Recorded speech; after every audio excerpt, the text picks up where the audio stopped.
I'd like to thank everybody for the very kind, warm felicitations on my September 29th birthday. I just turned 65 years of age. And also, I would like to finally thank the government of Xi Jinping to finally remove the worthless ambassador to the Philippines by the name of Huang Xilian. Huang Xilian had the chance to broker the peace between the Philippines and the People's Republic of China, but to no avail. Simply because of the fact that his mentality continues to be in the 1940s, 60s, where the Philippines was pro-American and we don't believe in communism. No. Not all Filipinos are domestic helpers. Not all Filipinos are contract workers in Saudi Arabia. Okay? The good ambassador failed to realize that the Philippines continues to support China in all angles, including the fact that if you had a vote right now between Taiwan and the People's Republic of China, I think the Filipino people at large, not only in the Philippines, but in other parts of the world, will be voting for the People's Republic of China. But what did he do? The ambassador exacerbated the bad relations we're having right now. Instead of acting as an ambassador is the ambassador's role is the ability to negotiate peacefully in a diplomatic manner to settle all issues. He did not have it. Unfortunately, he had to waste 6 years, I think. 6 years, correct me if I'm wrong. Because, you know, Mr. Ambassador, I think you already know it. And that's why up to now, China, your country, does not want to attack the Philippines. Not because of you, but because of me. Because I told the ambassadors here that if you were to attack the Philippines, okay, via Zambales and Pagudpud, Ilocos Norte, you will be killing fellow Chinese. You know, I think a lot of people don't know this, but the Philippines right now has been conquered by China. All the businesses, from banking, retail,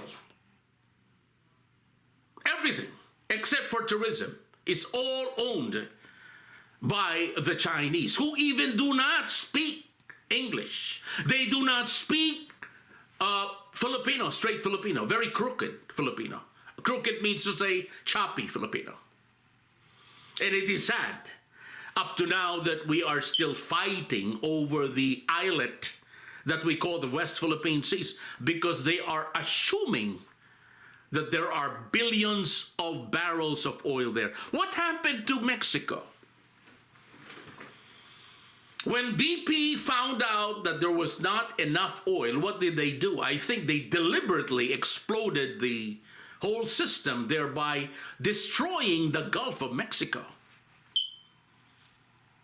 It is very sad that that happened. Some said that it was deliberate, some said it was not.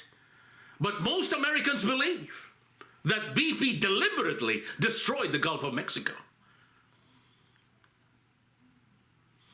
Going to the Philippines right now, is China still going to be there? Well, we lack the diplomatic resources of people like me who understand very well what the Philippines has done to China. And history will show, since the time of Limahong, when Limahong almost conquered the whole Philippines, the Filipinos educated Limahong and his Chinese cohorts to do a joint venture. And in response, the Chinese community realized that the Filipino professionals then were acting in good faith. And therefore, there was this intermarriage among Filipinos and Chinese. And to this date, ladies and gentlemen, trillions of pesos are all earned by the Chinese, not the Filipinos, because the Filipinos today are third-class citizens in their own country. That is why I'm here in the United States of America.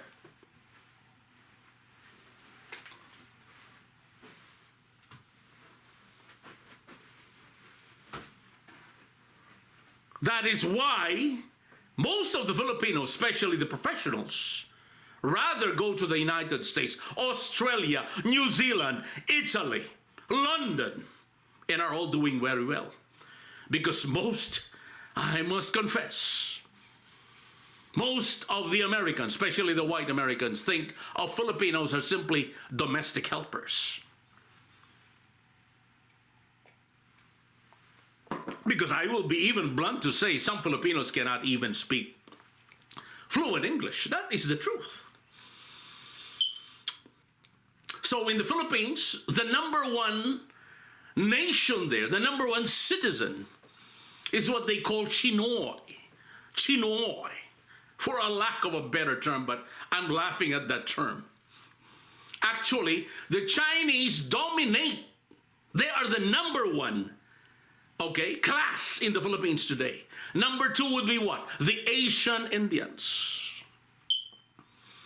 And number three would be the Filipinos, which include, the Filipino Spaniards, like the very affluent, still affluent, good for them, the family of Jaime Zobel de Ayala.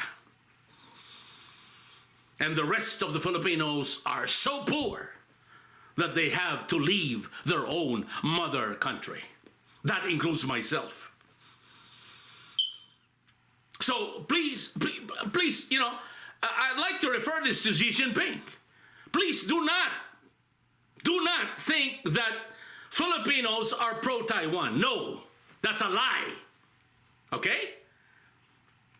But what I'm saying is that there should be a new ambassador who has the historical background and acumen to understand that the Chinese forces have to leave the West Philippine Sea for your benefit. For your benefit, long-term benefit, because history will show that the Filipinos are the most peaceful living citizens of the world, as exemplified by people power. The safest revolution in the whole world. So I would like to refer this matter to the good supreme leader, the president, the premier, the prime minister,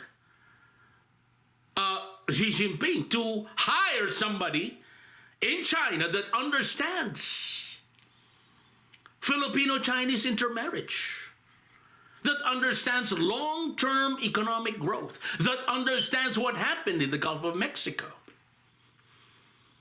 Because I think you're being fooled by, Huang Xilian. With all of this, with Alice Guo, who was a Chinese spy.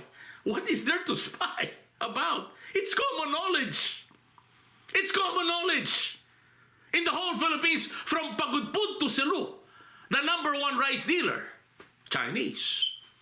The number one retailer, Chinese. The number one banker, Chinese. The number one trader of jewelry, Chinese. The number one miners, Chinese.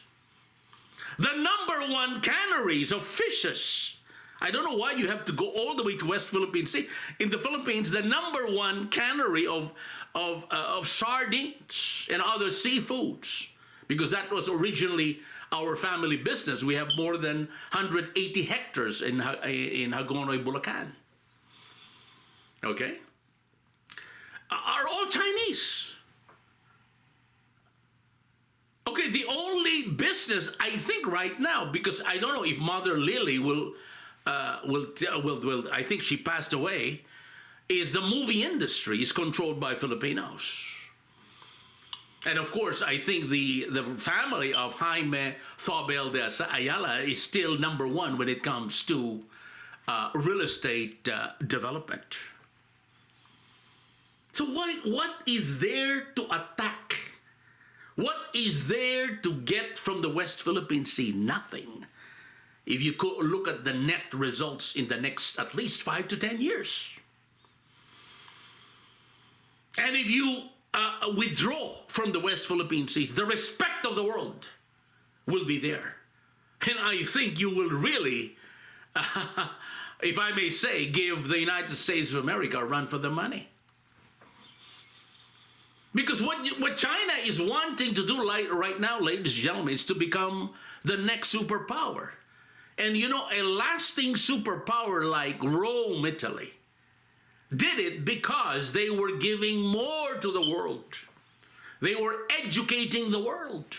They were civilizing each and every city of the world. And that's why America, after World War II, as you know, became the savior of the world. They have the moral compass, so to speak. China does not have the moral compass right now because of what's happening at the West Philippine Sea.